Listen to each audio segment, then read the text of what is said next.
శ్రీమాత్రే నమః. స్వధర్మ స్వరాజ్య సంఘ ఈ పద్మారావు నగర్లో ఉన్న ఈ ప్రెమిసెస్ చాలా మందికి తెలుసు. ఇది ఎంతో పవిత్రమైన స్థలం. ఈ స్థలంలో మనం నవరాత్రుల్లో ఈ 2024వ సంవత్సరం దేవి శరన్నవరాత్రుల్లో సాయంత్రం 5 గంటలకు లలితా సహస్రనామం, కనకధార స్తోత్రం ఇత్యాది స్తోత్ర పఠనం జరుగుతోంది. పరమాచార్యుల గారు వచ్చి ఇక్కడ ఉన్న స్థలం ఇది ఒక తపోవనం నా దృష్టిలో.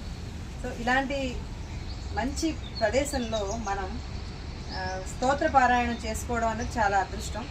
3వ తారీఖు నుండి ఉదయం 8 గంటలకు, సాయంత్రం 5 గంటలకు దేవికి సంబంధించిన, అమ్మవారికి సంబంధించిన వివిధ స్తోత్ర పారాయణ ఉంటుంది. ముఖ్యంగా అందులో లలితా సహస్రనామం, కనకధార స్తోత్రం ఈ రెండు కూడా పారాయణ సాయంకాలం ఉంటుంది, ఉదయం కూడా ఉంటుంది. సో ఎవరికి అనువైన సమయాల్లో వారు వచ్చి ఈ మహద్భాగ్యాన్ని పొందవలసిందిగా నేను విన్నవించుకుంటున్నాను. Thank you.